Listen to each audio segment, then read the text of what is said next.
할렐루야, 할렐루야. 우리 귀한 말씀을 은혜 받기 전에 다 같이 한번 주여 우리 잘 부르시죠? 한번 크게 3번이나 부를까? 주여 3번 이렇게 부르고 통성으로 잠깐 기도하고 이제 말씀 듣기로 하겠습니다. 이제 다 같이 주여, 주여, 주여. 사시고 영원하신 좋으신 주님이시여, 이 시간 주님 어디 은혜와 놀라우신 사랑과 성령 충만 우리 예수 그리스도의 은혜 가운데 있어요. 그 자리에 서게 하심을 다시 한번 진실로 고맙고 감사하옵나이다. 아버지여, 주여 특별히 이 시간 이렇게 주님의 진리의 말씀 사모하고 은혜를 더욱더 원하며 주의 사랑 더욱 회복하며 성령님의 아버지 은사를 성화해서 맡긴 사명 감당하기 원하여서 이 시간에 주여 사모하는 영을 나와사오니 우리 주님 이 시간 주여 기억하여 주소서. 한 사람도 주님이여 그저 왔다 그저 가지 말게 해주시고 이 시간에 각자 주님 기도의 소원이 싸우고 주여 사모하는 주님의 모든 아버지 그들의 마음속에 주님 소원과 기도를 들어 충만케 하시고 이 시대에 다 주님 앞에 귀하게 쓰임받는 영혼들 되게 하여 주시옵소서.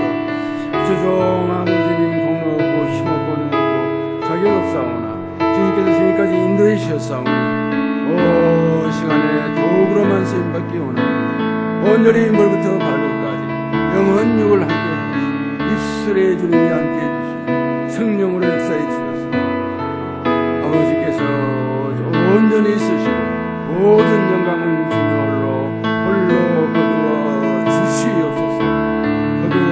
주시옵소서. 예수님 이름으로 간절히 기도하옵나이다. 아멘. 주여 감사합니다.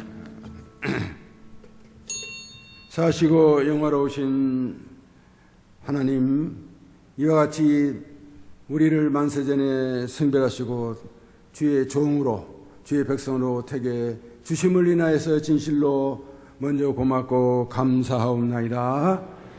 특별히 이제 2020년도를 맞이해서 다시 주님 새해 한 해를 주께 의지하면서 우리 사랑하는 강주 순부문교회 모든 성도들이 합심하고 이 시간에 모여 싸우니 우리 주님 우리의 심령을 살피고 동기를 살피고 모든 것을 아시는 주님 이 시간에 임재하여 주시옵소서. 우리의 모든 기도를 다 응답하시고 우리의 생각도 아시고 우리가 미처 알지 못한 것도 우리 주님은 다 아셔서 이 사랑하는 백성들에게 만반의 준비를 하시고 주시기로 다 예비하신 주님을 믿사오니 이 시간에 임하여 주시옵소서. 예수님 이름으로 기도하옵나이다. 아멘. 할렐루야. 저는 이 자리에 있으니까 정말 감개가 무량합니다. 왜냐하면 제가 영적으로 태어난 모태교회거든요. 모태교회. 그래서 아마 내가 믿은 신앙생활을 할 때 아마 그때 같이 신앙생활 하신 분도 분명히 있을 거예요. 한번 손 좀 들어볼래요? 제가 신앙생활 했을 때 같이 저와 신앙생활 했던 초대 박kim 전사님이 불로동에 교회 시작했을 때 같이 신앙생활 하신 분 없어요? 와, 예, 그래요. 참 감사할 일이네요. 그분들이 지금 나이도 많이 잡쌌겠지만 이렇게 새로운 많은 성도들이 이렇게 참석을 해서 주님께 영광을 돌린 것을 생각할 때 진실로 이제 감사합니다. 사실은 저도 이제 그때가 대학교 1학년 시절이니까 나이로 말하면 20세였는데 지금 벌써 한국 나이는 84세예요. 그러니까 뭐 64년이 지나버렸으니까 아마 나보다 더 많이 자수신 분들은 아마 천국에 지금 가 계실 거고, 예, 그럴 것 같아요. 그러니까 이렇게 별로 많이 안 계시는 것 같은데, 그래도 이제 지금 모든 그 명예 장로님들은 다 지금 살아 계시고 이렇게 열심히 충성한다는 말을 들었습니다. 제가 우리 이제 강조교회에 처음 나온 동기는요, 저는 제 발로 나왔어요. 누가 전도해서 나오지 않고 대학교 1학년이 되니까 나름대로 이제 머리가 좀 커서 그런지 인생관이 생각이 나더라고요. 사람은 왜 사느냐 말이야. 왜 사느냐. 그리고 죽으면 어떻게 되느냐. 이런 그 인생관이 굉장히 이제 이렇게 마음을 사로잡아서 그 생각이 그치지 않고 그것을 해결하지 못하면은 사실 이 세상에 살 필요도 없지 않겠느냐, 그런 생각까지 하면서 그런 그 문제를 해결하기 위해서 저는 스스로 그 발을 우리 교회에 디뎠어요. 정말 좀 인생이 가만히 사는 걸 보니까 뭐 매일 먹고 자고 하다가 이제 나이가 좀 들면 이제 청장년이 되어서 이제 시집장가도 가고 물론 이제 자식도 낳고 이렇게 하다가 결국은 다 죽더라고요. 그럼 다 죽으면 결국은 어떻게 되느냐? 그러면 뭐 무덤에 들어가서 이제 3일만 되어도 아무리 자식지간이고 부부지간이지만 이제 시체가 썩으니까 다 묻잖아요. 묻으면 어떻게 되느냐? 보니까 결국에는 다 뭐 구더리밥이 됐다가 결국에는 나중에는 한 줌의 흙과 물로 이제 사라지고 마는 것이 인생이 아니냐, 이렇게 생각하니까 굉장히 산다는 것이 허무하고 또 짐승하고도 그 사는 것이 비교가 되더라고요. 뭐 짐승도 그냥 먹고 자고 하고 뭐 이제 새끼들 낳고 그러다가 죽으면 그것도 다 죽더라고요. 그럼 이제 짐승과 인생의 차이가 뭐 있겠냐, 그것을 이제 생각해 보다가 아무래도 사람은 짐승하고 뭐가 다를 점이 있지 않겠느냐. 그것은 결국에는 인생이라는 것은 영이라는 것이 있고 또 천국이 있는 것이 있기 때문에 그 짐승과 다른 뭐 만물지 영장이라 이렇게 했지 않겠냐, 이렇게 싶어서 그 문제를 해결하기 위해서 사실은 우리 광주교회가 처음에 불로동에서 시작했어요. 그 다음에 이제 강주 역전으로 왔고 이제 이 일이 옮겼는데 그래서 그 문제를 해결하기 위해서 제가 강주교회 처음 문을 두드렸어요. 근데 그때가 이제 대학교 1학년생이었는데 그래서 이제 그때 박김준 사님, 우리 그 교책교회 이 개척을 하신 박김준 사님을 이제 담임 그때 전도사님이셨기 때문에 이제 모시고 한 6개월을 열심히 다녔어요. 새벽 기도까지는 안 다녔지만 하여튼 열심히 다니면서 내 인생관의 문제, 내세의 문제, 그걸 해결하려고 다녔는데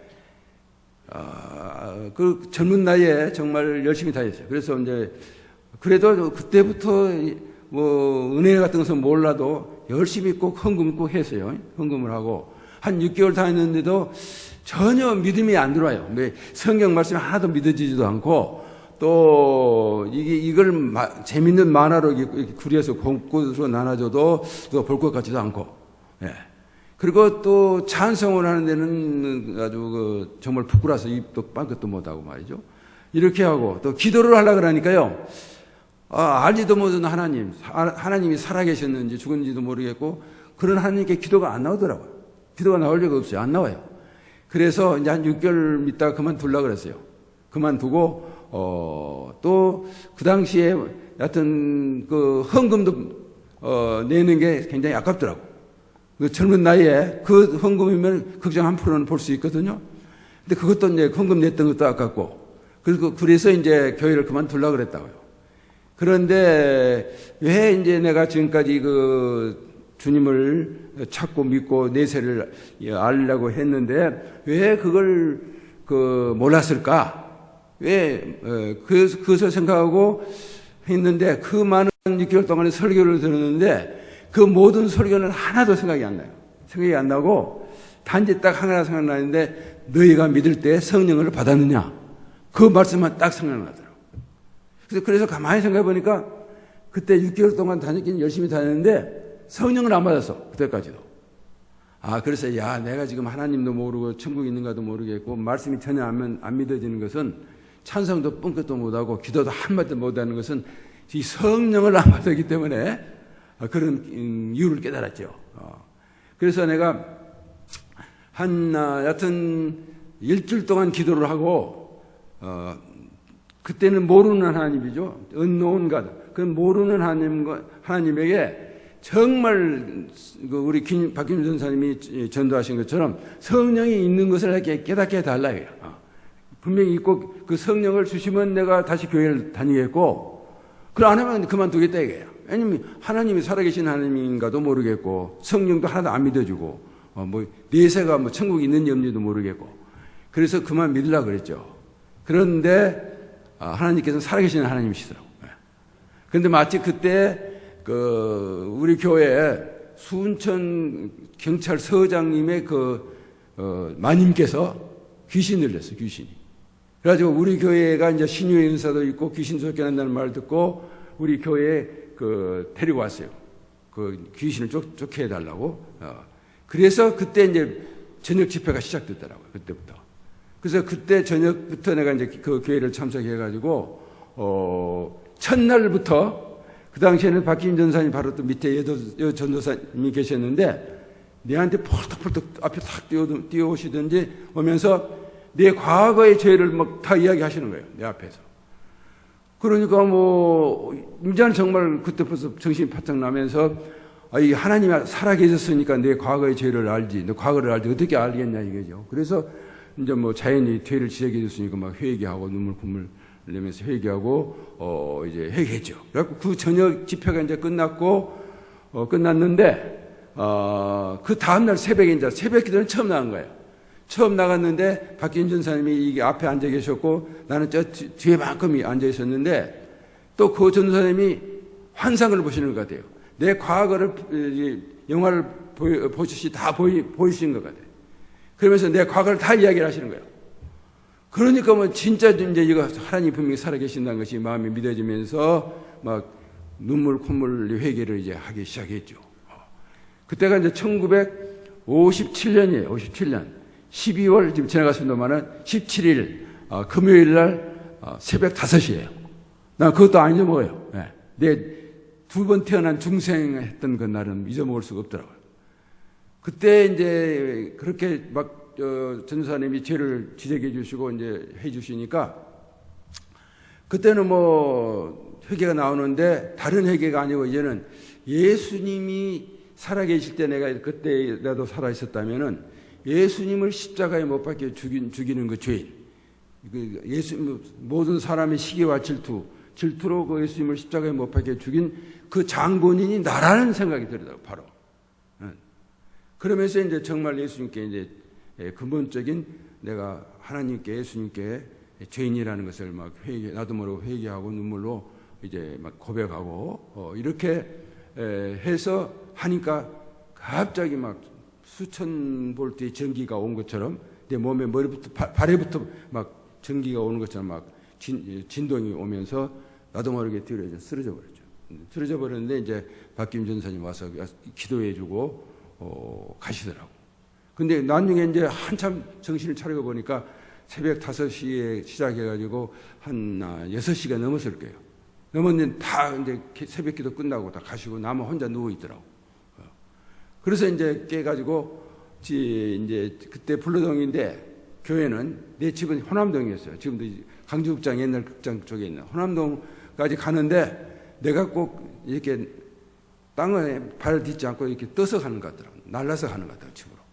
그러면서 그때부터 찬송가가 터진 거예요. 그때는 찬송가를 하나도 못했어요. 부끄러워서. 근데 그때부터 찬송가가 터지면서 이제 집에까지 가고 그때 그날 성경을 처음 신약 성경 마태복음부터 읽기 시작했어요.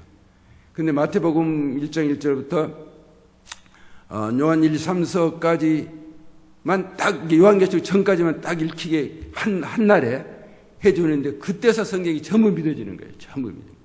하늘에 하나님이 살아계시고 우리 예수님이 우리 위로 돌아가시고 분명히 천국은 있고 이 성경 말씀은 한 말씀도 틀림이 없다는 것이 다 믿어지는 거예요. 그날 하루에. 근데 요한계시록만 딱 그것을 멈추시더라고요. 근데 오늘도 말씀 중에 요한계시록을 말씀하겠습니다만은 그 후에 이제 한 15년 전부터 요한계시록을 이제 읽기 시작하고 깨닫기 시작한 거예요. 그때까지는 요한계시록 읽어봐도 나는 깨달을 수가 없기 때문에 주님께서 거기서 딱 멈추셨던 것 같아요. 그리고 이제 그렇게 나니까 그 한 1년쯤 되니까 이제 어떻게 보았는지 새벽 종을 나한테 치라고 그러더라고. 새벽 종. 그때는 새벽 종이요 4시 30분에 한 번 치고 5시에 한 번을 쳐요.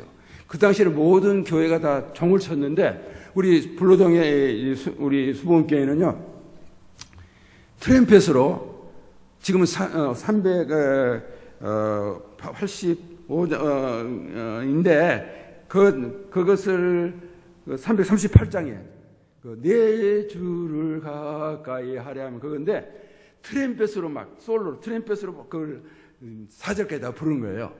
근데 그것을 녹음을 해가지고 그걸 이제 매일 새벽 종대식 그걸 이제 하는 것을 새벽 4시에 일어나가지고 4시 반에 한번 들고 5시에 한번 들고 그것을 한 5년간 했어요. 한 5년간. 그런데 한 번도 생각에 빠진 일이 없는 것 같아요. 내가 봐도 그건 하나님이 주신 은혜 같아요. 어떻게 꼭 4시에 일어나가지고 그걸 한 5년간 한 번도 안 빠지고 했냐 이거예요. 예. 하나님께서 그렇게 하나님께 은혜를 주시더라고요. 우리 근데 그때 지금 생각하면 참 지금은 어림도 없죠. 지금은 무슨 그 교회에서 지금 종도 못 치게 하고 뭐 그러는데 그때는 그래도 참 인심이 그런 게 좋았어요. 예. 그런 큰 나팔 소리로 매일 새벽에 막 4시 반부터 5시 치는데 경찰들이 안 불더라고 그때는. 그러니까 그만큼 그때는 마음이 순수했고 또 교회를 인정해 줬고 그런 것 같아요. 하여튼 그렇게 해서 우리 순복음교회에 이제 믿음을 시작을 한 거죠. 종교생활 시작했는데 이제 그 후에 이제 뭐 총각 집사로 세워주시고 뭐 중고등부 부장 이렇게 해서 우리 순복음교회에서 지금 이제 신앙생활 시작을 했죠. 했는데 하여튼 우리 박기임 전도사님 하고 그 당시에 이제 그리고 이제 신학을 하기로 이제 작정을 했어요. 했기 때문에 이제 박기임 전도사님하고 그 당시에 또 그 화평 그 의원이라고 그 차집사님 또 계셨는데 그분은 의사의 마누라인데 또 완전 불수가 되어버렸어요 사실은. 근데 그분이 우리 교회 나와서 완전히 나았는데 손가락 몇 개만 아마 몇 개만 못 움직여 전부 다 완전히 치료를 받으신 거예요. 근데 그분이 이제 그 같은 교회 아예 사시면서 저를 위해서 기도해 준 것이 생각나요. 우리 장차 저를 위해서 늘 기도하신 것인데 우리 한국의 영성과 지성이 정말 겸비한 그런 목회자가 되게 해달라고 그런 기도를 분명히 하셨는데 정말 지금도 그 기도를 못 잊고 또 그런 사람이 되려고 지금 노력을 사실 하고 있습니다. 그리고 이제 또 우리 이쪽에 사랑하는 우리 조영기 목사님이 이제 신학교 시절부터 같이 물론 봉사를 했습니다만은 그동안에 이제 구원해 주시고 미래를 주시고 지금까지 인도해 주셔서 사실 지금 나됨으로써 지금까지 왔다고 생각을 해요. 그래서 이제 그분들에게 참 감사를 오늘 또 드리고 특별히 우리 한상희 또 목사님 우리 교회에 옮긴 후에 2번째 내가 와서 예배는 드렸어요. 이 교회에서. 그런데 이 강단은 사실 처음이죠. 이 강단에 쓰는 건 처음인데 하여튼 한상희 목사님 또 우리 장로님들, 권사님들, 집사님들, 성도님께 진심으로 먼저 감사를 드리고 모든 하나님께 영광을 이제 돌립니다. 그래서 오늘은 할렐루야. 할렐루야. 그래서 오늘은 이제 이 본문 말씀을 주제로 해서 지금은 이 개인적으로 자다가 깰 때, 그리고 두 번째는 우리가 또 국가적으로도 자다가 깰 때고, 세 번째는 우리가 세계적으로도 자다가 깰 때다. 이런 제목을 가지고 은혜와 진리와 성령 충만한 시간이 되시길 주의 이름으로 축원드립니다. 아멘. 그래서 첫째, 우리는 지금은 이 개인적으로 이 자다가 깰 때라고 저는 생각해요. 그래서 첫째는 우리 개인적인 이런 깰 때인데, 저는 그 첫째가 우리는 11조 생활의 그 회복의 때라, 회복을 해야 된다, 이렇게 생각을 해요. 이미 알다시피, 그 요한 지금 3서 2절에 우리 지금 성의 말씀인데, 본문 말씀인데, 그 우리가 범사에 잘 때, 이건 것을 다 우리가 지금 원하고 있고, 우리 늘 기도하고 있고 있는데, 정말 범사에 잘 되는 일, 우리가 하는 모든 일이 형성하고 잘 되는 비결은 다른 데 있지 않아요. 성경적으로 말하면 11조 생활의 회복이에요, 사실. 그걸 아셔야 돼요. 그러니까 지금 아마 집회마다 11조 그러니까 여러분 깜짝 놀랄 분도 있겠습니다만은, 그런다고 해서 우리 산상희 목사님하고 미리 타방을 안 해요. 우리 교회가 뭐 11조가 부족하니까 좀 고민해달라. 그런 거 아니라고요. 어? 우리 한상희 목사님이나 나나 무거기의 목사님 같이 안 보여요? 절대 그렇게 타협하고 그렇게 해서 설교하는 거 아닙니다, 여러분. 제가 지금까지 신앙생활 중에서 정말 은혜 받고 깨닫는 것을 말씀 증거한 거예요. 그래서 정말 여러분이 그 물질 생활에 복을 받는 길은요, 다른 길이 없어요.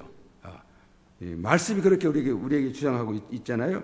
말라기 3장 7절부터 9절에 보니까 만군의 여호와가 일어나라. 너희가 조상의 날부터 너희가 나의 규례를 떠나서 지키지 아니하였도다. 그런즉 내게로 돌아오라. 그리하면 나도 너희에게로 돌아가리라 하였더니 너희가 이르기를 우리가 어떻게 하여야 돌아가리까 하는도다. 사람이 어찌 하나님의 것을 도둑질 하겠느냐. 그러나 너희는 나의 것을 도둑질하고도 말하기를 우리가 어떻게 주의 것을 도둑질하였나니까 하는도다. 이는 곧 11조와 봉헌물이라. 너희의 온 나라가 나의 것을 도둑질하였으므로 너희가 저주를 받았느니라. 그 말씀했거든요. 그러니까 이 어떤 신자는 그래요. 이 11조에 대한 것은 이 구약 시대의 규례이지 이제 신약 시대하고는 뭐 상관이 없는 것이다.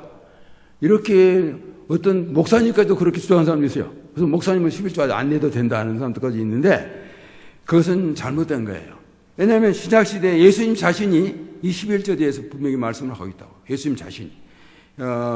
예수님께서는 마태복음 23장 23절에 이렇게 말씀하셨어요. 화 있을진저 오직 외식하는 서기들과 바리새인들이여 너희가 박하와 해양과 근처의 11조는 들이되 율법에 더 중한 바 정의와 궁율과 믿음은 버렸도다. 그러나 이것도 행하고 저것도 버리지 말아야 할지니라. 그러면서 예수님께서 이것도 행하는 것은 11조를 말하는 거예요. 그러니까 이미 신약시대 예수님 자신이 11조를 인정하고 강조하고 계신다는 것을 우리가 생각할 때 이것은 뭐 구약에만 있는 그런 규례가 아니고 신구약을 망라한 하나님의 명령이고 일종의 규례예요, 사실은. 그렇기 때문에 우리 진정 믿는 자들이 이 11조는 사실 그러니까 해도 좋고 안 해도 좋은 게 아니에요, 사실은. 주님의 명령이고 예수님의 명령이기 때문에 이것은 마땅히 해야 된다는 거예요. 해야 된다는 거예요. 예, 그래서 저는 이제 하나님께서 이 세상을 여러분 창조하신 것 생각해 보세요. 우리 인생이 창조하기 전에 하나님께서는 6일 동안 이 세상에 어디 있는 천하 만물을 다 만드셨잖아요. 그 중에 짐승도 채소도 모든 먹을 곡식도 그리고 마지막 사람을 창조하시면서 그걸 다 우리에게 또 주셨어. 선물로 주시면서 생육하고 번성하고 이 세상을 지배하고 다스리라 그랬거든요. 사실 축복 명령인데 이 명령을 이렇게 주셨어요. 그런 것을 생각해 볼 때 우리는 이 11조를 드리는 것은 이것은 사실은 하나님 것에서 그것도 전부가 아니고 10분의 1만 달라는 거예요. 10분의 1만 달라는 거예요. 근데 그런 것을 볼 때 우리는 우리 모든 내 생명으로부터 시작해서 이 세상의 모든 자녀들 모든 천하 만물이 주님의 것이에요. 주님의 것. 근데 그것을 우리는 하나의 머슴이고 청직이고 관리자에 지나지 않는다는 겁니다. 그런 면에서 우리는 이 같은 11조를 드리는 것은 결국에는 주님이 달라 그랬지만 또 하나님이 무엇이 부족하겠어요? 천지를 창조하시는 하나님 주님. 무엇이 부족할 거 없죠. 그 대신 11조를 왜 하나님께서 규정으로 정하셨냐면은 생각해 보세요. 귀하신 우리 목회자들의 그 생활부터 시작해서 이 관리하는 일이라든지, 예. 또 부제하고 선교하고, 예.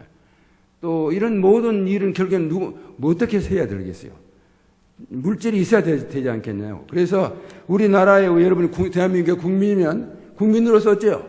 권리도 있고 의무도 있잖아요. 예? 정말 이 권리는 이 대한민국의 국민으로서 그 보장을 어디 가나 우리 신원을 보장받고 사회적인 그런 이제 혜택을 누릴 수 있는 권리가 있음과 동시에 의무도 있잖아요. 예, 물론 국방의 의무도 있지만 주님 앞에 세금 내는 의무가 있잖아요. 그렇게 쉽게 생각하면 되는 거예요. 그런 의무도 있는 것처럼 하나님께서 사실은 이 11조를 내라는 것은 결국은 여러분들을 위해서, 몸된 재단을 위해서, 또 어려운 그런 이웃을 위해서, 또 복음 선교를 위해서 드리라는 것이라는 것을 우리는 깨달으시기를 바랍니다. 그 다음에 우리는 이 11조가 이 개인의 복받는 길이에요, 사실은. 그리고 일생 동안 이 재물의 염려, 근심에서 완전히 해방되는 길이라고 저는 생각해요. 말라기 3장 10절에 보면요, 만군의 여호와가 이르노라, 너희가 온전한 11조를 창고에 들여 나의 집에 양식이 있게 하고 그것으로 나를 시험하여 내가 하늘문을 열고 너희에게 복을 쌓을 것이 없도록 붙지 않으냐 보라 그랬어요. 사실 우리가 하나님의 이름만 막는 때 이렇게 정말 장난 삼아서 불러도 죄라 그랬거든요. 그런데 하나님을 시험하는 것도 사실 큰 죄입니다. 근데 묘하게도 왜 말라기서 11조의 말씀에는 시험해 보라고 하셨을까요? 왜? 그래서 사실은 우리 인생이 너무 믿음이 부족해서 너무 정욕적인 그런 사람이기 때문에 허락하신 것 같아요. 11조만큼은 시험이 더 좋다 이거예요. 그러니까 결국은 우리 개인의 행복과 축복을 위해서 하나님께서 이 11조를 분명히 정해놨다고 생각을 해요. 그래서 또 어떤 분은 물론 11조는 이 자리에 지금 오신 분 중에서 처음 전도받아서 오신 분도 있을 건데 우리 영혼이 구원받는 것은 11조하고는 사실 상관이 없어요. 우리 영혼이 구원받는 것은 우리 주 예수 그리스도를 정말 우리 개인의 구주로 나의 죄를 사하시는 구세주로 그렇게 믿고 믿으면 그 은혜를 믿으면 구원 얻어요. 사실은 누구든지. 그렇기 때문에 우리가 구원받는 것은 사실 이것은 공이고 선물로 받는 거지 우리가 무슨 공로로 11조로 받는 건 아니라고요. 그러니까 구원받는 것은 상관이 없어요. 그러니까 처음 나오신 분은 미리서 겁내지 않아서 돼요. 구원받는 것은 예수님 믿으면 돼요. 믿으면 다 구원받는 것이고 11조는 축복, 여러분이 사실 개인적인 축복받기 위해서 주신 계명이라고 생각하면 되는 거예요. 그래서 저는 부족하지만 대학교 이제 1학년 때 제가 예수 믿었다 그랬죠. 대학교 1학년 때부터 저는 그때는 뭐 대학생이나 학생이니까 뭐 돈이 수입이 있겠어요. 근데 부모한테 이미 타쓰는 그런 형편인데 그때부터 그래도 어쩐지 하여튼 저는 그때부터 11조를 했어요. 부모님께 용돈을 타면 거기서 꼭 11조를 주님 앞에 드렸다고 그래요. 그리고 이제 아까도 말했지만 벌써 64년 지금까지 11조를 솔직히 한 번도 떼먹지 않았어요. 그리고 때를 따라서 복원물 헌금이 돌아간다든지 하면 나름대로 꼭 성의껏 헌금을 했지 그렇게 그냥 이렇게 돌려보내지는 않았어요. 그랬더니 제 자랑이 아닙니다. 그랬더니 개인적으로 복을 분명히 주시더라고. 나 자신이 한 번도 내가 하고 싶은 일, 전 나름대로 대학원을 몇 개 하고 박사과정도 몇 개 했지만 돈 많이 들잖아요. 근데 돈이 없어서 학비가 없어서 뭐 공부하고 싶은 거 못하는 일이 없고요. 우리 아들이 저는 3남매예요. 딸이 둘이고 아들이 하나인데 그 애들 다 석박사까지 했지 공부 뭐 등록금이 부족해서 못하지를 않았다고요, 사실은. 그리고 이제 뭐 큰딸은 또 이제 캐나다에 이제 가서 지금 음악을 전공해가지고 이거 캐나다 그 교회에 거기 뮤직 다이렉터로 이렇게 있기도 하고 음악 박사까지 했는데 또 토론토에 가서 또 음악 종교음악 박사 과정을 지금 받고 있는데 이제 까지 주님께서 그 축복해 주시고 인도해 주시고 그 손자들까지라도 다 주님께서 최고의 학교에 들어가서 공부하도록 해주시고, 둘째가 이제 아들인데 그놈도 이제 공무원인데요. 이제 기술처 공무원인데 지금은 스위스에 가서 그 외교관 참사관으로 있고, 또 그럼 그 참사관 여기서 공무원에 있을 때 또 미국에 유학 가가지고 로스쿨을 해서 3년간 공부를 하고 그 해에 바로 이제 변호사 시험을 봤는데, 그 미국 뉴욕하고 뉴저지주의 그 변호사까지 주님께서 이렇게 따도록 해주시더라고요. 예. 그러니까 지금 국제 변호사에다가 지금 스위스의 그 외교관 참사관으로 이렇게 있게 해주시고, 또 막내 딸도 결국에는 자기 이제 그 캐나다에서 공부할 때 자기 오빠가 소개를 한 사람이 이제 한국 교포 2세인데, 뭐 그러면 또 이제 캐나다에 지금 검사로 상당히 원로로 이렇게 또 역사를 하게 해주시고, 그래서 자랑 아닌데, 그러니까 주님 앞에 나름대로 물질로 또 헌신하니까 물질로도 자녀들 모든 생활까지라도 주님이 분명히 축복을 해 주시더라고요. 그래서 결국에는 이 11조는 우리 개인적인 신학 성숙과 개인의 복을 받기 위해서 하신 거지, 예? 뭐 하나님이 부족해서 대접받기 위해서 하신 것이 분명히 아니라는 것을 저는 이제 깨닫고 체험하고, 또 특별히 감사한 것은 그러다 보니까 사실 우리 인생에 살아가는데 물질의 염려 금심이 많잖아요. 사실은 눈만 깨면 무엇을 먹을까 무엇을 마실까, 또 우리 직장은 어떻게 될까. 그런데 저는 이제 이 물질의 문제에서는 완전히 해방이 됐어요. 물질의 문제에 대해서는. 앞으로 무엇을 먹을까 무엇을 마실까, 또 무슨 일이 나면 어떻게 할까. 거기에는 전혀 이제는 아무런 이제 염려 근심이 없어요. 그래서 죽을 날에 이제 뭐 10년 남는지 15년 남는지 모르겠지만, 나는 죽을 때까지 분명히 물질로서는 나는 전혀 하나님께서 부족하게 않을 것을 지금 믿고, 물질의 해방만 돼도 얼마나 큰 복이에요, 사실은. 그런 저는 복을 누리고 있는 것을 간증으로 올려드립니다. 그래요. 그리고 두 번째, 우리는 예배의 회복이 일어나야 돼요. 예배의 회복을. 예배의 회복은 우리가 영혼이 잘 땐 같이 지금 빌고 있죠. 요한 3서에서 말하고 있잖아요. 영혼이 잘 되려면은 예배가 회복이 돼야 돼요. 예배가. 다른 방법이 없어요. 예배가 회복이 돼야 돼요. 그래서 여러분이 잘 알다시피 출애굽기 20장 8절부터 10절에도 보니까 안식일을 기억하여 거룩하게 지키라. 엿새 동안 힘써 내 모든 일을 행할 것이나 일곱째 날은 내 하나님 여호와의 안식일인즉 너와 내 아들이나 딸이나 남종이나 여종이나 내 가축이나 내 문 안에 머무는 객이라도 아무 일도 하지 말라고 이렇게 분명히 말씀하셨잖아요. 사실 따지고 보면 우리가 사는 이 매 시간부터 시작해서 매 날짜, 이 계절, 우리 일생 전부가 사실은 다 하나님께서 이것도 주신 선물이에요. 선물이라고. 그래서 그 중에서 이제 일곱째 날인데 여섯째 날 중은 너희의 모든 일을 하라 이거예요. 세상적인 모든 사명을 감당하고 직업을 위해서 일을 하라 이거예요. 그 대신 단 하루만, 그러니까 7분의 1만, 아까는 10분의 1만 주시라고 했는데, 이제는 날짜로서는 7분의 1만 하루만 달라 이거예요. 왜냐? 나와 같이 예배 드리자 이거죠. 예배. 그래서, 왜냐하면, 우리가 사실 이 세상에서, 세상 일, 뭐 나쁘다는 게 아니고, 세상 일만 계속 7일 동안 여러분을 한다고 생각해 보세요. 언제 예배를 드리겠냐고요. 그렇잖아요. 언제 예배를 드리겠냐고. 그러니까 하루만이라도 예배를 나오고 드리자는 거죠. 그래서 예배를 우리가 왜 드려야 돼요? 우리 세상 일하고 세상 잡일하고 뭐 세상 일하면서 어떻게 우리가 하나님께 여러분 말씀을 듣겠어요? 어떻게 말씀을 듣겠어요? 본인이 읽든지 어떤 목사님의 말씀을 통하든지 말씀을 어떻게 읽고 신령한 양식을 얻겠어요? 결국에 예배 드릴 때 이 말씀을 신령한 양식을 얻지 않냐고요. 그리고 또 예배 드릴 때 우리는 하나님께 찬양 기뻐하시는 입술의 열매인 찬양을 올려드리고, 오늘 또 성가대가 참 열심히 하나님께 영광을 돌렸습니다만, 입술의 열매인 찬양을 언제 드려요? 예배 드릴 때 드리잖아요. 또 우리가 하나님과 깊은 교제, 대화가 언제 해요? 그 대화의 기도 시간을 언제 가져요? 사실 예배 시간이 가질 수밖에 없잖아요. 깊은 하나님의 대화의 시간을 결국은 예배를 통해서 우리가 갖는 것이고, 또 예배에 나와서 우리는 성도의 깊은 교제도 할 수 있는 것이고, 그렇잖아요. 그렇기 때문에 우리가 이 예배를 정말 회복시켜야 돼요. 회복시켜야 돼요.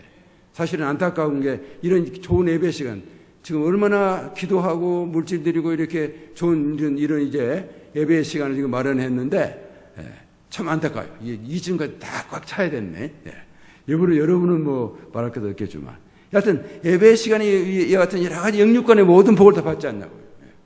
그러니까 우리는 예배를 정말 회복하시기를 주의 이름으로 축원합니다.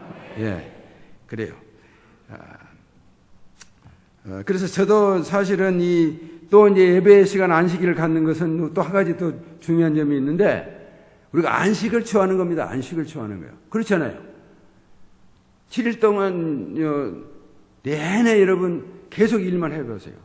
아무리 강철로 만든 자동차나 모든 기계들도요, 계속 24시간 7일 막 1년 내내 돌려보세요. 결국에는 그것도 쇠라도 망가지잖아요. 그래서 하나님께서는 우리 인간의 육신도 아시기 때문에 적어도 하루는 쉬셔야 될 걸 아셔야 된다는 거예요. 아셨어요. 그래서 하루는 영육간에 쉬어서 예배 드리고 하나님께 모든 영육간에 새로운 복을 받고 수천의 양식을 공급받고 또 몸도 쉬어서 세임을 받아서 또 다음 6일 동안을 살아라는 거예요. 그러니까 결국에는 예배도 결국은 우리를 위해서 주님께서 주신 것을 믿으시기 바랍니다. 그래서 저도 자랑은 안 해요. 간증인데, 그래서 저는 하여튼 예배 시간을요, 지금까지 빼먹은 일이 없어요. 주일날. 한 번도 빼먹은 일이 없어요. 혹시 외국에 여행 갈 때 있죠? 여행 가면은 호텔에서나 버스간에서라도 꼭 같이 예배를 드려요. 예배를 드렸지, 한 주간을 그때 넘은 일은 없어요. 왜냐? 그 예배 드릴 때 모든 가지가지 은사를 받고 축복을 받는데, 그리고 하나님의 사실은 명령인데, 우리는 이와 같이 예배를 회복할 때 모든 우리의 영적인 축복이 올 줄로 믿습니다. 아멘. 그 다음에 세 번째는 우리 신자의 행복한 가정생활의 회복이 필요하다 이겁니다. 우리 삼중 축복에도 보면은 강건함의 축복을 비는데요. 여러분이 강건해서 장수하는 복은요, 가정이 행복해야 돼요. 가정이. 그래서 시편 127편 3절에도 보니까, 보라, 자식들은 여호와의 기업이요 태의 열매는 그의 상급이로다. 시편 128편 3절에도 내 집 안방에 있는 내 아내는 결실한 포도나무 같았다고 이렇게 고백하고 있습니다. 그렇습니다. 그러면 우리가 어떻게 하면 우리 자식이 이 기업이 되고 정말 우리 아내가 결실한 포도나무처럼 달콤한 그런 가정을 그런 행복한 가정을 꾸밀 수 있을까요? 그것은 첫째 결혼 생활을 믿는 자들하고 해야 된다는 거예요. 그렇죠. 이런 결혼을 이미 믿는 사람들끼리 해야 되지, 만약에 안 믿는 짝을 얻어서 하면 벌써 이 양복의 첫 단추를 잘못 낀 게 벌써 틀렸어요. 왜냐? 믿는 사람들은 인생관이 확실해요. 인생이 어디서 와서, 왜 살고, 어디로 가냐는 확실하잖아요. 근데 안 믿는 사람은 어때요? 인생관이 뭐예요? 어디서 온지도 몰라요. 우연히 그냥 어디서 왔다가. 왜 사냐? 잘 먹고 잘 살고, 하다가 죽으면 그만이다. 이러잖아요. 죽으면 그만이다. 근데 그런 인생관을 틀리게 가진 두 부부가 생활을 한다고 해보세요. 사사건 그냥 안 맞아요. 모두 가치관이 틀리죠. 목적이 틀리니까 매일 싸우는 게 경제적인 문제로도 싸우고, 주도권 싸움, 서로 주도권 잡으려고 싸우고, 그렇잖아요. 특별히 자녀 교육 같은 것도 인생관이 다르니까. 안 믿는 사람은 어쩐지 세속적으로 잘 되고, 돈만 많이 벌고 부자가 되고, 명예만 얻으면 되는 걸로 생각하는 그런 자녀 교육관하고, 정말 우리가 신앙에 믿는 사람들의 교육관은 다르잖아요. 그렇기 때문에 교육관이 또 다르기 때문에 그것 가지고도 서로 이제 다툴 수밖에 없고, 이런 것이 우리는 안 믿는 부부의 그 생활 양상을 알 수가 있습니다. 그렇기 때문에 우리는 정말 가정, 특별히 부모치고 자식들이 잘못되게 할 되기를 원하는 사람이 어디 있겠어요? 사실 우리 부모들의 생애라는 것은 자녀들 잘 되기 위해서 사는 거나 마찬가지라고 생각해요. 일생 동안 알고 보면. 그렇잖아요. 그런데 그 자녀들을 정말 신앙교육을 잘 시켜서 믿음의 유산을 잘 넘겨줘야지. 그렇지 않고, 여러분 혼자만 만약 구원받고 천국에 갔다고 생각해봐요. 천국에 갔는데 자기 아내나 자식들은 뜨거운 지옥불에서 계속 고통당하는 것을 여러분이 본다면 그것이 천국이겠냐고. 그것이 천국이겠냐고. 사실 오히려 그 반지옥이라고 생각할 것 같아요.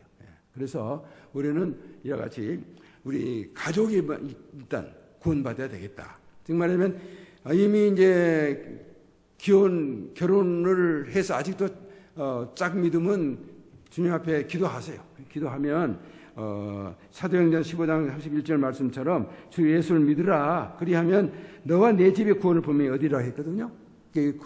여러분이 기도하면 다 믿을 수밖에 없어요. 그러니까 기도해야 되고, 아직 혹시 결혼하지 않는 그 처녀, 남녀가 있으면은 꼭 믿는 사람끼리 짝을 찾아야 되는 거예요.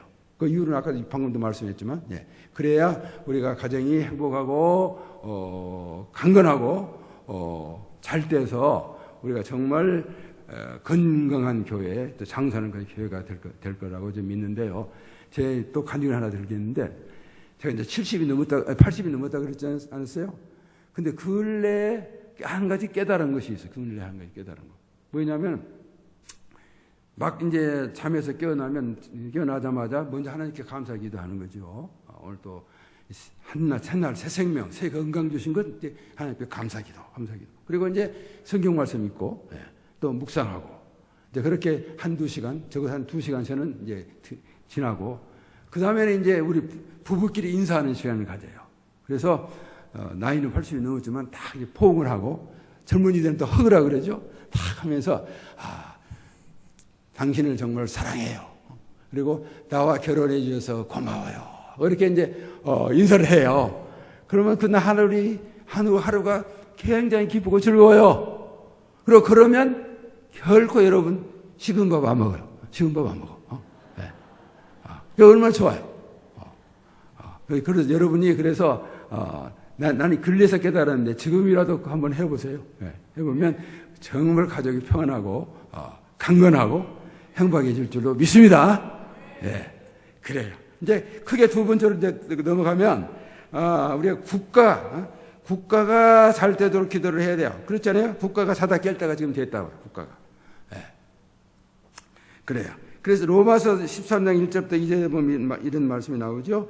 각 사람은 위에 있는 권세들에게 복종하라. 권세는 하나님께로부터 나지 않음이 없나니 모든 권세는 다 하나님께로서 정하신 바라. 그러므로 권세를 거스린 자는 하나님의 명을 거스름이니 거스린 자들은 심판을 자초하리라 그랬습니다. 그래서 또 우리가 볼다시피 요한 3서 2절은 결국에는 영원히 절대같이 범사에 잘 때라는 그 축복은 사실은 개인적이고 만약에 자기 가족까지만 받는 축복이라고 할 수가 있는데, 우리 믿는 자들은 물론 첫째 개인이 잘 되고 가족이 잘 돼야 되겠죠.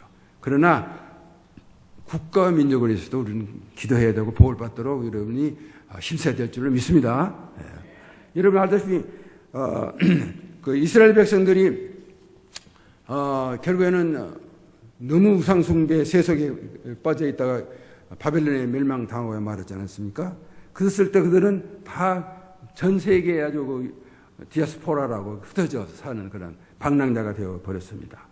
그러나 하나님께서는 그를 다시 보셔서 70년 후에 이제 물론 스룹바벨과 에스라와 느헤미야를 통해서 제2성전을 짓게 하고 다시 이제 고토를 회복하고 이스라엘이 회복되었습니다만 또 범죄함으로 말미암아서 결국에는 로마 시대에 또 완전히 또 멸망을 당해서 그것이 2차 세계대전까지 갔잖아요.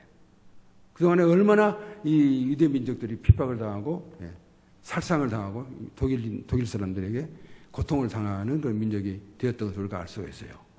왜 그러느냐? 나라가 없는 민족이 되기 때문에 그렇지 않어요. 그렇기 때문에 우리는 이 나라와 국가와 민족을 위해서도 정말 기도해야 돼요. 저는 사실 자랑은 아니지만 이 중생한 이후로 11조 생활, 주일 성수, 가정의 구원과 화목을 위해서 기도했으며 이 국가 민족을 위해서도 지금까지 이제 기도하고 있고 세상에 아마 떠날 때까지도 나는 기도할 거예요. 근데 첫째로는 우리는 이 민족 남북 5,300만 명 중에서 적어서는 3천만 이상은 예수 믿고 나올 수 있도록 정도 기도하고 있어요. 3천만 이상. 지금 우리가 한 1,000만 명 신자라고 하지만 1,000만 명 갖고는 안 돼요. 3천만 이상은 믿고 나와야 된다고.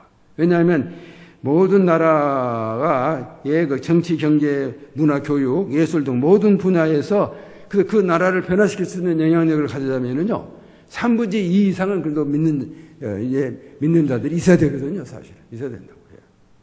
그렇기 때문에 저는 이렇게 매일 이제 기도하고 있고요. 그리고 이제 먼저 우리 민족이 이 사치와 낭비를 이제 물리쳐달라고. 사치와 낭비가 너무 심한 것 같아요. 예. 사치와 낭비가 물러가고, 또 요새는 또 국로를 분열시키는 이상한 또는 그런 풍토가 막 판을 치고 있는데, 국론의 분열의 영이 물러가라고 예수님으로 꾸짖고 그렇게 또 기도해요. 그 다음에는 이 물질 만능의 우상, 과학 만능의 우상, 이 잡신의 우상들을 물리쳐달라고 기도해요. 우리나라가요, 현재 그 통계를 보면요, 이 잡신, 우상, 관상, 무당 수가요, 50만 명이 넘는다 그래요. 한 도시만 할 것 같아요. 근데 목사님 수는 어떻게 된 줄 알아요? 10만 명이 채 못 해.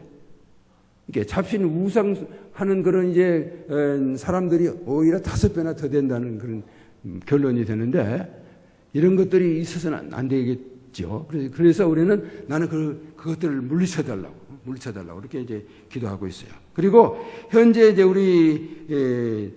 우리나라의 현 대통령, 문재인 대통령을 위해서 기도합니다. 저는 이게 문 대통령을 위해서 기도한 거 아니에요. 사실은 이승만 박사로부터 대통령으로부터 시작해가지고 전두환, 노투환, 노태우, 김영삼, 김대중, 노무현, 이원박, 박근혜, 하여튼 역대 모든 전 대통령을 위해서 기도했어요. 지금은 이제 문재인 대통령을 때니까 이제 문재인 대통령을 위해서 지금은 이렇게 또 기도하고 있죠. 그래서 우리는 이와 같이 대통령을 위해서 기도해야 돼요.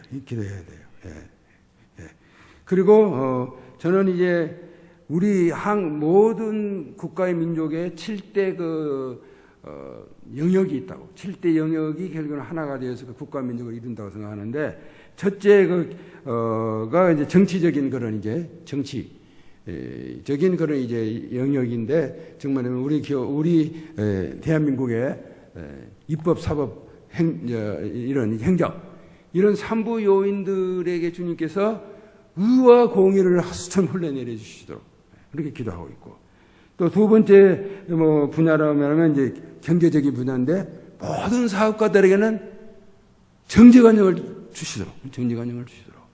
그 다음에 알다시피 이제는 100년 대계를 주장하고 있는 교육계에 종사하는 사람들이 얼마나 많아요. 우리 자녀들이 얼마나 많고. 이 교육계에는 참된 하나님의 지혜가 필요하더라고요. 참된 그들에게는 지혜를 주시고, 또 알다시피 이 매스컴이 얼마나 큰 위력이 있습니까? 사실은 이 매스컴의 위력이라는 것은 대통령보다도 더 큰 위력을 가지고 있잖아요. 이 매스컴에 종사하는 사람들, TV나 신문이나 그런 종사하는 사람들에게는 성실함을 주시도록 기도하고, 그리고 우리가 각 가정을 위해서도 기도해야 되겠죠. 각 가정에 특별히 주님의 이름이 존귀함을 받아서 제발 이 이혼은 사라지고 결손 가족이 없도록 이렇게 기도하고 있어요. 우리나라가 큰 문제 중에 문제가 지금 보통 기성 가정의 40%가 지금 이혼을 하고 있어요. 보통 심각한 문제가 아니에요. 그래서 그런 문제를 주님께서 해결해 주시라고 기도하고 있고, 그 다음에 이제는 우리 먼저 믿는 우리들이 어째요? 오직 하나님께만 영광을 돌릴 수 있도록 그렇게 기도하고 있고, 그 다음에 또 중요한 분야가 각 예술 분야 아니에요? 예술, 체육계. 그런 분야들은 진선미와 그 거룩한 하나님의 이름을 찬양하도록, 이름을 찬양하도록 이렇게 하나님께 또 도와주시라고 이제 저는 7대 우리 나라의 그 분야에서 기도를 하고 있습니다. 사실은 이제 우리도 이와 같이 좀 우리 국가와 민족을 좀 구체적으로 이렇게 기도하시는 여러분 되시기를 축원합니다. 예. 그 다음에 네 번째는 우리가 이북 동포들을 위해서 기도 안 할 수 없잖아요. 이북 동포들을 위해서. 예. 이북 동포들을 위해서는 기도해요. 물론 김일성, 김정은 3부자가 정말 큰 죄를 많이 졌어요. 얼마나 6.25 전쟁을 일으켜서 살인죄를 많이 지었고 우상숭배를 죄를 지었고 또 많은 사람들이 굶어 죽는 그런 이제 범죄도 했고 또 산천 초막이 다 탄식할 도록 완전히 메말라 버리는 그런 이제 지금 국가가 됐는데 그 민족도 같은 동포란 말이에요. 그래서 저는 요새는 김정은을 처음 얼마 전까지는 그렇게 안 봤어요. 근데 근래 작년 재작년부터 이렇게 그 대화를 할 때 그 얼굴을 보니까 그 마음은 어떤가는 몰라도 얼굴은 아직도 동안이더라고. 동안이고. 그래서 여하튼 그분이 이북에 큰 책임을 지고 있기 때문에 그 사람이 먼저 중생하고 구원받아야 되겠더라고. 그래요. 그래서 저는 그 김정은의 구원을 위해서는 기도해요. 지금. 또 그런 귀한 중책을 맡았으니까 그 사람에게 필요한 것은 뭐예요? 모든 지도자에게 필요한 것은 지혜와 총명이 필요하고 모략과 재능이 또 지식과 주님 경외하는 신이 필요하거든요. 그 사람도 그런 은총을 주셔서 평화적인 통일이 속히 이루어달라고 그래서 저는 그렇게 기도하고 있습니다. 사실 여러분도 이와 같은 국가와 민족을 위해서 기도하되 이북까지 위해서도 기도해 주시고 또 같은 우리 민족끼리 우리 남한만 해도 근래에 목사는 자유 보수주의 진영에 속해가지고 말이지 이상한 짓을 해가지고 구속까지 당하고 그러는데 그러면 안 돼요. 기독교인들은 어디까지나 기도 많이 하고 화합과 화해의 그런 은총을 베풀어 달라고 해야지 이 편 저 편 써서 쓰면 안 돼요. 그러면 그렇게 분열의 영을 가지고 서로 이제 미워하고 시기하면 안 된다고요. 그래서 여러분도 특별히 우리 민족이 근래에 그런 자유 보수 진영 그렇게 해서 우파 좌파로 자꾸 이제 이렇게 갈라지는데 완전히 화합하고 하나 되어서 평화로운 그런 이제 민족이 되도록 기도해 주시기를 주의 이름으로 축원드립니다. 이제 마지막인데 이건 세계적으로 우리가 자다가 깰 텐데 지금 이제 시간이 어떻게 됐는가를 모르겠어요. 너무나도 내가 여러분을 사랑해서 나름대로 준비를 하다 보니까 아직도 시간이 좀 있긴 있네요. 그렇죠? 그래요. 이제는 정말 우리는 이제 민족까지만 민족까지만 복받는 게 문제가 아니에요. 사실 우리 기독교인들은요 비전을 넓혀야 돼요. 세계까지도 우리는 자다가게 해서 세계까지도 우리 민족을 통해서 복을 받아야 돼요. 사실 복을 받아야 돼요. 그래서 이제 이 복을 받으려면은 결국은 이 복음이 땅 끝까지 증거돼야 되는 거 아니에요?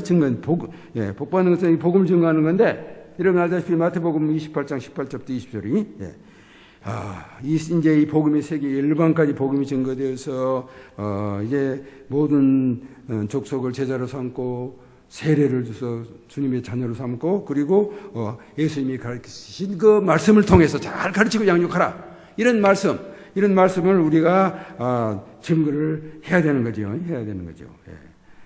그래서 로마서 13장 오늘 본문의 말씀 11절에도 이 말씀을 하신 것이 아니에요. 또한 너희가 이 시기를 알거니와 자다가 깰 때가 벌써 되었으니 이는 이제 우리의 구원이 처음 믿을 때보다도 가까워왔음이니라.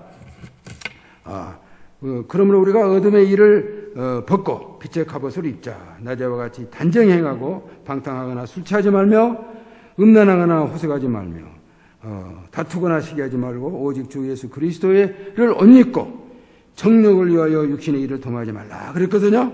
특별히 이 말씀에 보면은 이제 우리의 구원이 처음부터 믿을 때보다 가까워졌다는 사실입니다. 가까워졌다는 사실이에요. 왜냐? 이미 사실은 예수님이 초림하실 때부터 이유는 벌써 말세예요. 왜냐하면 예수님이 오실 날을 기다리는 때이기 때문에 사실 그때부터 사실 지금까지 말세인데 특별히 지금은 벌써 2020년이 지나버렸으니까 그 중에서도 말세지 말이죠 사실은 이제는. 예, 그렇잖아요.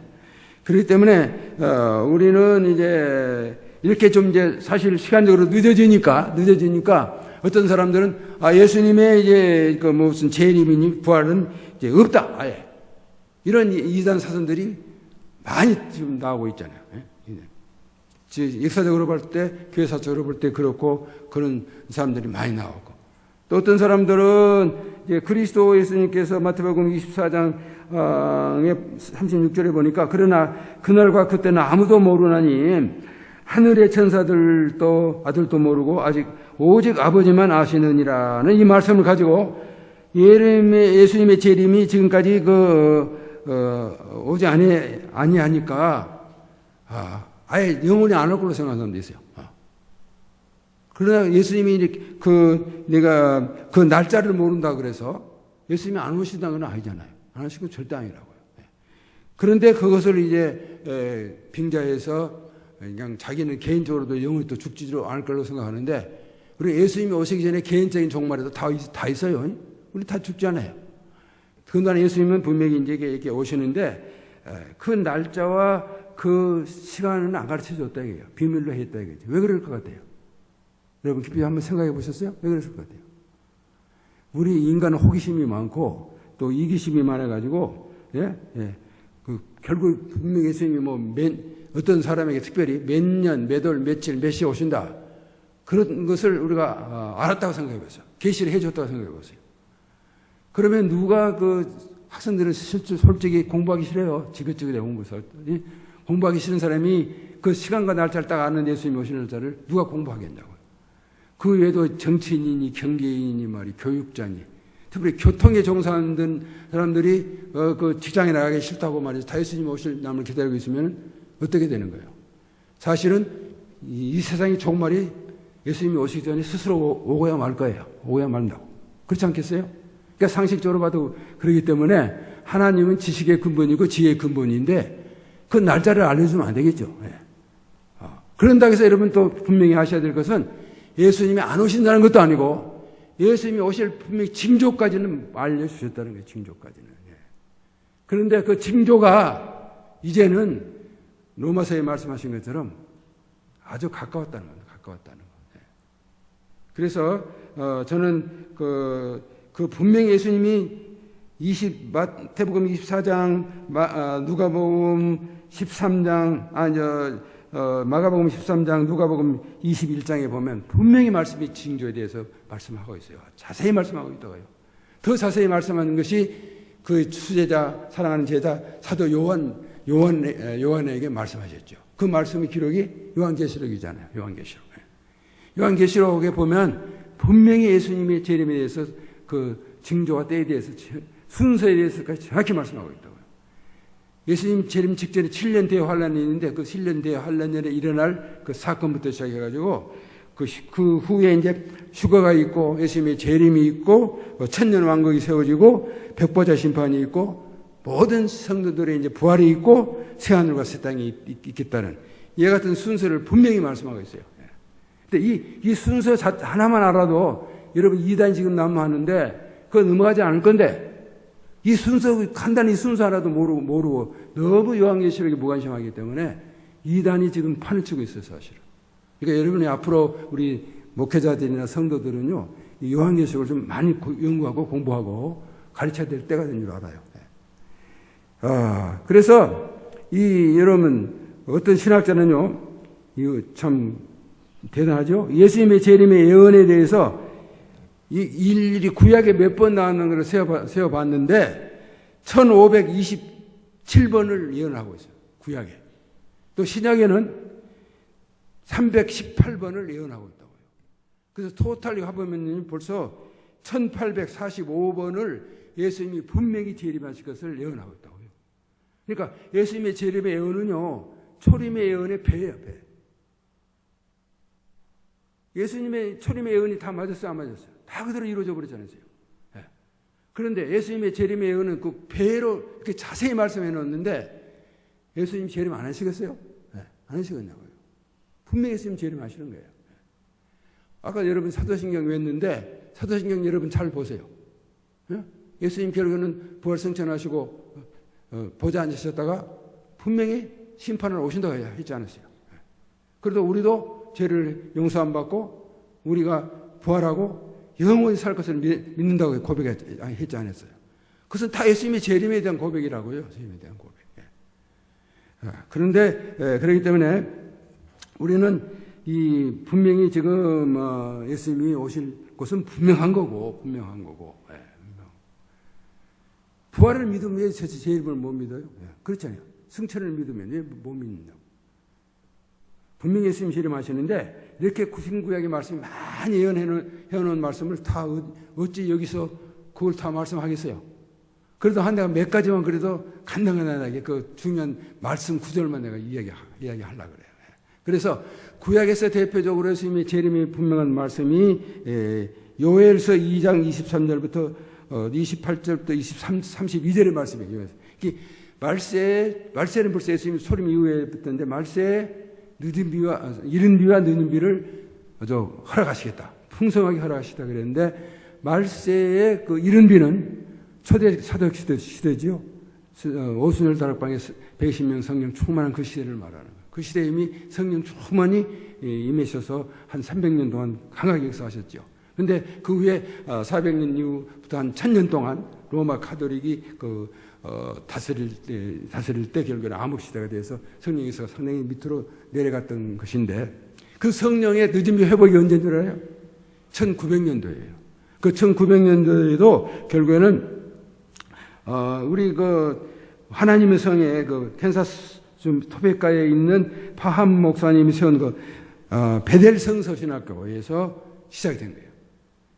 성령의 세례의 증거가 뭐냐? 그것을 위해서 레포트 쓰라 그래가지고, 써오라 그랬더니, 성령 세례 증거는 방언이었다. 그런 연구를 해가지고 발표를 했는데. 그래서 그러면 우리가 그런 은사를 받아야 되지 않겠느냐고 열심히 기도해서 그때부터 모든 신학생들이 다 성령 세례 방언의 은사를 받기 시작하면서 성령의 누준비 능력이 나타나기 시작한 거예요. 그 후로 이제 우리 하나님의 성에 하나님의 교회라든지 오순절 교회 그런 그런 교회들이 이제 막 일어나기 시작을 했고 지금까지 이르렀죠. 그 은사 이제 운동도 일어났고. 근데 지금에는 성령의 강한 능력이 내가 한 두 가지만 예를 들겠는데 지금 미국의 하이드 베이커라는 선교사인데 지금 아프리카 모잠비크의 아이리스 성교회를 지금 인도하고 있는데 가지가지 초대교회 모든 기적은 다 일어날 뿐 아니라요. 그 성교회에서 죽은 자들이 300명이 일어났어요. 300명. 한둘도 아니에요. 300명이 일어났어요. 또 그뿐 아니라 같은 미국 선교사님인데 이분은 데비드 호건이라고 멕시코에 선교사로 갔다가 그들을 선교하려고 그러는데 너무 잡신 우상이 많고 거기도 선교를 제대로 못하기 때문에 하나님께서 죽은 자를 살리는 그런 기적을 달라고 기도를 했더니 정말 그 은사가 나타나가지고요. 그분은 지금 400명이 죽은 자가 일어났다. 400명이. 멕시코에서. 그러니까 성령이 지금 얼마나 강한 역사 우리가 모르니까 지금 전 세계적으로 일어나고 있는지 우리의 시대에 살고 있는 것을 여러분이 믿으시기 바랍니다. 그래서 이 한 가지만 우리가 봐도 예수님이 오실 때가 분명히 지금은 가까웠어요. 이제는 한 민족이 국가가 회개하고 지금 돌아오는 역사가 일어나고 있어요. 남미 쪽에는요. 그리고 이제 이사야서 19장에 보면은 아수르, 지금은 시리아인데 시리아와 애굽과 유대 민족들에게 큰 구원의 역사가 일어날 것이라고 예언하고 있는데 지금 시리아와 애굽은 완전히 모슬람이에요. 모슬람인데 그들이 지금 복음이 들어가가지고 24시간 기도의 집이 세워지고 많은 영혼들이 지금 속속 구원받고 있다는 거예요. 저는 그 선교사의 말씀을 직접 설교 작년에 들었어요. 엄청나게 그 운동이 일어나고 애굽이 회개하기 시작하고 시리아가 회개하고 그러다 보면 이제 유대 민족까지 같이 회개해서 지금 많은 사람들이 주님 앞에 돌아오고 있다는 거예요. 그다음에 세 번째는 다니엘이 예언한 건데 12장 2절부터 4절에 보면요. 땅의 티끌 가운데에서 자는 자 중에서 많은 사람이 깨어나 영생을 얻을 자도 있겠고 수치를 당하여 영원히 부끄러움을 당할 자도 있을 것이며 많은 사람을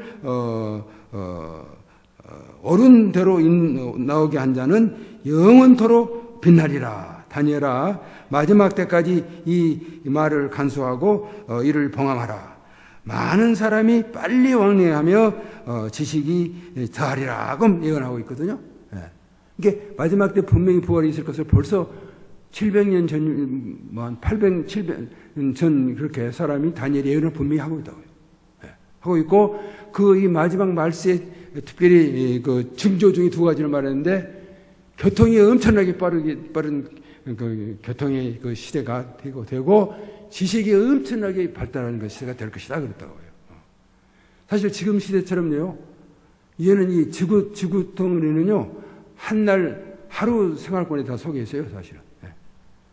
우리 지구의 바로 제일 끝에 가는 브라질인데 24시간 안에 갈 수 있어요. 지구 끝에까지. 그뿐입니까? 지금 달나라, 뭐 금성, 화성 또 곧 가게 되어 있고 달나라까지도 돈만 있으면 지금 여행하게 되어 있다고요. 그러니까 이렇게 교통이 발달됐다가 어디 갔어요? 더 이상 아마 발달될 수도 없어요, 이제는. 금성, 화성까지도 가게 되는 그런 시대가 지금 되어버렸고요.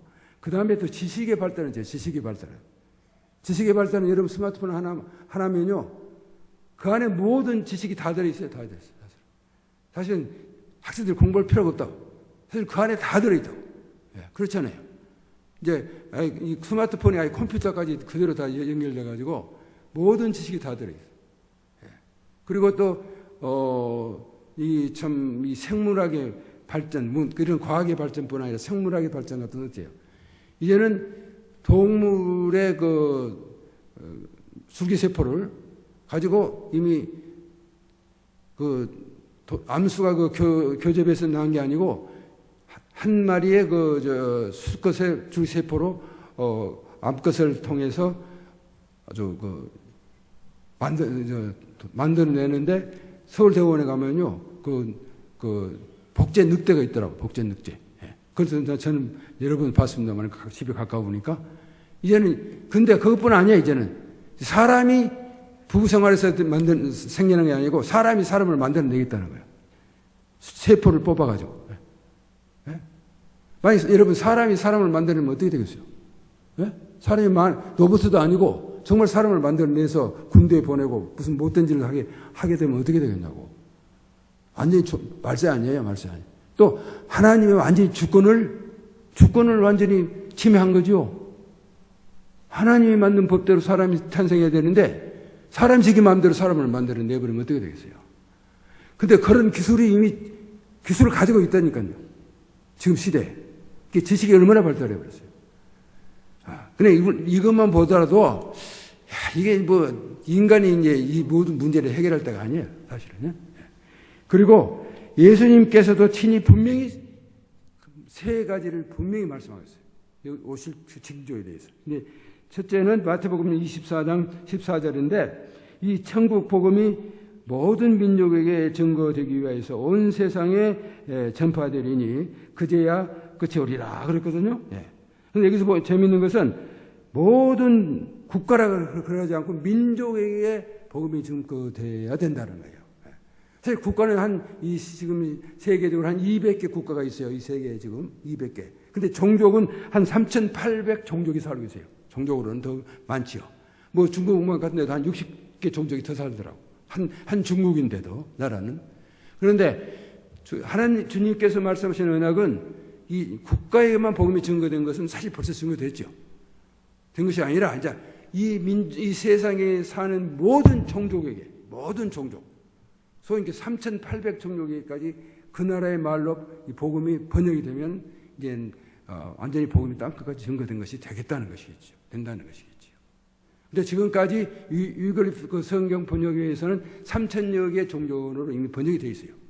근데 나머지 한 3,800 종족의 언어는 지금 이미 번역을 위해서 마지막 언어 캠페인 번역 선교회라는 데서 지금 번역을 이미 작정하고 시작을 했는데 지금 기술로는 한 2040년 내는 다 번역이 된다는 거예요. 2040년. 그런 이 말씀 하나, 예수님이 이미 증거한 이 말씀 하나, 모든 민족의 복음이 증거될 때는 분명히 주님 자신이 오신다 그랬지 않았어요? 오신다 그러는데 그 말씀이 지금 거의 이루어지고 있지 않냐고. 또, 두 번째는 이스라엘 독립에 대한 예언의 말씀이 있는데, 마가복음 13장 28절부터 30절에 보면은, 무화과 나무의 비유를 배우라. 그 가지가 연하여지고 잎사귀를 내면 여름이 가까운 줄을 아나니, 이와 같이 너희가 이런 일이 일어나는 것을 보거든 인자가 가까이 곧 문 앞에 있는 줄을 알라. 내가 진실로 너희에게 말하노니 이 세대가 지나가기 전에 이 일이 일어나리라. 그것도 말씀하셨어요. 일어나리라. 근데 이 무화과 나무는 이스라엘 나라를 분명히 비유하고 있는 겁니다. 마치 우리나라의 그 무궁화가 상징이고 일본의 그 사쿠라가 벚꽃이 그 나라의 상징인 것처럼 이스라엘을 상징하는 나무는 무화과 나무예요. 그러니까 예수님이 말하는 무화과 나무는 이스라엘이 결국은 독립할 때가 올 거라는 독립할 때가. 이 말씀은 뭐냐 하면 아까도 말했지만은 이미 로마에 망해가지고 2500년 동안 나라가 없는 민족이었어요. 사실은 이스라엘. 그렇잖아요. 나라가 없었어요. 근데 참 예수님의 예언의 말씀처럼 1948년 5월 14일 날 영국에서부터 그때 영국의 소국이었는데 독립이 되게 된 거예요. 독립이 되게 되는 거예요. 벌써 1948년 5월 14일이에요. 근데 문제는 이때부터 한 세대가 지나기 전에 분명히 주님이 오시겠다고 그러는데 그럼 한 세대가 문제거든요. 한 세대가 몇 년이냐. 어떤 분들은 신학자들은 40년이 한 세대라고 하는 사람도 있고 어떤 신학자는 아마 100년이 한 세대라고 할 수 있다 그랬는데 창세기 15장 13절부터 16절에 보면요. 이스라엘 백성이 애굽에서 탈출한 이후에 400년이 걸렸잖아요. 근데 그 400년을 4세대라고 이야기를 하고 있어요. 성경에는.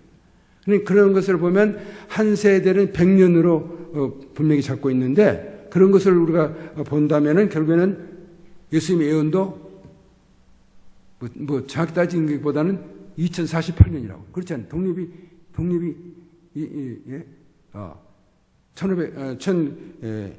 1948년도에 일어났으니까. 그리고 이제 세 번째는 마태복음 24장 15절부터 16절에 보니까 그러므로 너희가 선지자 다니엘이 말한 바 멸망에 가정한 것이 거룩한 곳에 선 것을 보거든 읽는 자는 깨달을진저 그때 유대에 있는 자들은 산으로 도망할지어다 라고 말씀하고 있고요. 요한계시록 13장 1절에 보니까 내가 보니 바다에서 한 짐승이 나오는데 머리가 7이요 그 뿔에는 10왕관이 있고 그 머리들에는 신성을 묻어가는 이름들이 있더라 그랬어요. 이는 장차 7년 대환란 때에 나타날 적그리스도가 어떻게 나타날 것을 예언하는 말씀인데 이 적그리스도는 결국은 이 예언의 말씀에 보면 옛날 로마의 그 판도에 있는 나라가 결국은 이제 하나가 돼서 그 나라에서 적그리스도가 나올 거라 그러는데 옛날 로마의 판도는 지금 유럽이에요. 지금 유럽이 로마가 다스린 나라이거든요. 근데 지금 이미 그 유럽에는 완전히 지금 통합 운동이 일어나고 있잖아요. 벌써 유럽에 있는 그 각국은요, 유로라는 이미 돈은요, 한 유로, 한 돈, 똑같은 돈을 또 사용하고 있어요.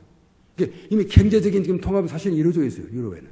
지금 자꾸 영국이 그것도 떨어져 나가려고 그렇게 하고 있습니다만은, 그것도 두고 봐야 되겠는데, 이제는 유럽은 경제적으로 이미 통합이 되어 있고, 그 다음에 다음 단계는 대통령을 이제 하나 뽑겠다는 거예요. 대통령의 정치적인 통합을 지금 고작을 지금 하고 있거든요. 그러면 그러한 지금 이미 일이 지금 반은 이미 이루어지고 있고 지금 곧 이루어질 그런 시점이 있지 않냐 이거예요. 그래서 우리가 이런 것을 볼 때 정말 또 이미 적그리스도가 나타날 예수님이 오시기 직전 적그리스도가 나타날 그 모든 환경이 지금 조성이 분명히 되고 있다라는 것을 우리는 알 수가 있다 이겁니다. 그 다음에 이제 세 번째는 그 사도 바울 같은 분은 어떻게 예언했느냐. 그걸는 그 디모데후서 3장 1절부터 5절에 보니까 정말 지금 현대를 꼭 보는 것 같아요. 여러분 자세히 한번 들어보세요. 그 내용을. 말세에 고통하는 때가 이르리니 사람들이 자기를 사랑하며 돈을 사랑하며 자랑하며 교만하여 하며 비방하며 부모를 거역하며 감사하지 아니하며 거룩하지 아니하며 무정하며 원통함을 풀지 아니하며 모함하며 절제하지 못하며 사나우며 선한 것을 좋아하지 아니하며 배신하며 조급하며 자만하며 쾌락을 사랑하기를 하나님 사랑하는 것보다 더하며 경건의 모양은 있으나 경건의 능력은 부인하는 자니 이들에게서 너는 돌아서라 하고 말씀하고 있거든요. 근데 그때도 이런 시대가 되는가는 모르겠지만 꼭 현 시대의 사회윤리적인 도덕이 문란한 지금 시대를 말하는 것 같아요. 지금처럼 정말 자기만 사랑할 때가 어디 있어요? 예. 돈만 사랑할 때가 어디 있어요? 쾌락을 그냥 하나님 사랑하는 것보다 쾌락을 사랑하는 때. 지금처럼 우리나라에 정말 안타까운 것은요. 지금처럼 재판을 많이 걸어놓고 서로 싸우고 말이죠. 하는 때가 어디가 있었냐고요. 그래서 저는 우리 현재의 시대상만 보더라도 정말 주님이 가까운 분명히 때다. 이런 것을 우리는 분명히 알 수가 있다고 생각합니다. 그래서 우리 이 재림의 징조에 대해서 이제 말씀한 공통점이 분명히 있는데 바로 50년 이내니까 바로 우리 시대 아니면 우리 자손 시대라고 사실은. 근데 나도 사실 실감이 잘 안 나요. 실감이 안 나요.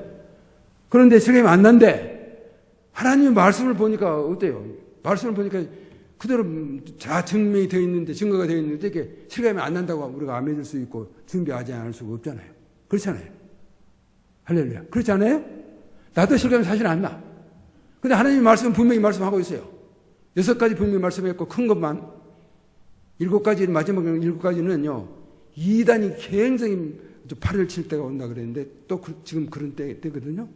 그래서 정말 우리가 실감이 안 나더라도 말씀이 그렇게 분명히 하고 있다는 것을 믿으시기 바랍니다. 말씀이. 그 말씀을 우리는 예수님을 믿는 것을 못 보고 우리 감정을 통하여 상식을 통하여서 지식을 통하여 믿는 거 아니잖아요. 말씀을 통하여 믿는 거 아니에요. 말씀을 통하여서. 말씀이 그렇게 분명히 하고 있는데. 그래서 사랑하는 우리 조영기 목사님도요, 이 시대의 그 마지막 징조를 뭐라고 비유한 줄 알아요? 지금 예수님께서는 이미 그 문에 손을 잡고 연락하고 있다. 그렇게까지 조영기 목사님도 이야기하시더라고. 조영기 목사님도. 그러니까 우리 시대가 정말 어찌 보면 가장 행복하고 복받는 시대고, 근데 또 어찌 보면 그것을 무관심하고 잠자는 시대. 그런 시대에 우리는 살고 있는 것 같아요. 그래서 저는 이 설교를 준비하고 또 준비하다가 나 자신이 깨닫는 것은 말씀으로 돌아가자. 이 말씀, 내가 아무리 안 믿어지고, 그럴 리가 없고, 하지만, 말씀이 분명히 이렇게, 시작에도 318번을 말씀하고 있고, 구약에는 1500번 이상을 말씀하고 있는데, 그 예수님이 안 오시겠냐고요. 안 오시겠냐고요. 또 그 징조를 말씀하고 있는데, 그 징조가 거짓이겠냐고요. 분명히 그 징조를 볼 때, 정말 우리 살아생전에 예수님 정말 오신다면 얼마나 복 중에 복이죠. 왜냐하면 제일 휴거에 들어갈 사람은요 순교자들이 왜 복 받는 사람인 줄 알아요? 휴거할 때 제일 첫 부활을 해서 휴거에 들어가 버리기 때문에 그래요. 그래서 그 제 이름에서 천년 왕국을 다스리기 때문에 순교자들이 복을 받는 거예요. 그래서 순교자들이 불쌍하다고 생각하지 마세요. 제일 복 받는 사람들이 순교자들이에요. 휴거에 들어가고 첫째 부활에 천년왕국을 다스릴 사람들이고, 그 다음에 복 받는 사람이 예수님 오시기 직전에 살아서 예수님 믿는 사람들이에요. 끝까지 적그리스도에게 세속에 물들지 않고 그 믿음을 팔아넘지 않고 배반하지 않고 끝까지 주님을 믿고 승리하는 사람들. 그러면 우리가 얼마나 복 받는 사람들이에요. 이 세상 인류 역사에 그만큼 복 받는 사람은 없잖아요, 사실은. 그렇기 때문에 우리는 사실은 가장 또 복 받는 사람인데, 이때 또 가장 우리는 잠들기 쉬운 때, 우리 살고 있다는 것을 생각하시기를 이제 주님의 이름으로 축원합니다. 그래요. 이제 그래서 이제 우리는 이런 때 우리가 이제 그러면 어떻게 우리 신앙생활을 해야 되겠냐? 결국은 사실 우리가 깨어서 우리는 이제 예수님 맞을 준비를 해야 되겠죠, 사실. 그렇잖아요? 그래서 열천의 비유 같은 데 보면은 등과 기름을 같이 예배한 자가 되라고 말씀했는데, 등은 뭐인 줄 알아요? 등은 믿음을 말하는 거고, 기름은 물론 성령을 말하지만 행함을 말하는 거예요, 행함. 그러니까 우리 주님 맞이할 준비할 사람은 믿음과 행함, 말씀대로 행하는 그런 행함의 믿음을 가지고 충성하는 그런 자가 돼야 되겠다고 생각을 하고, 그 다음에 우리 특별히 목회자들이 할 일은, 이 시대에 우리가 특별히 할 일은 뭐예요?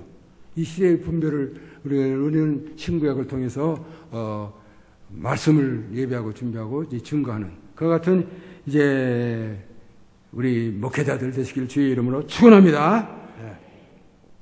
그래요. 이제 보니까 시간이 상당히 많이 갔네요. 어디 나도 모르게 많이 갔어. 근데 왜 가만히 계셔? 그만하라 그래야지. 네? 예, 뭐 9시 25분이면 끝날라 그러는데 10시가 다 돼가는데 왜 이렇게 시간이 많이 차갔어요? 가실 분은 지금도 가셔도 되는데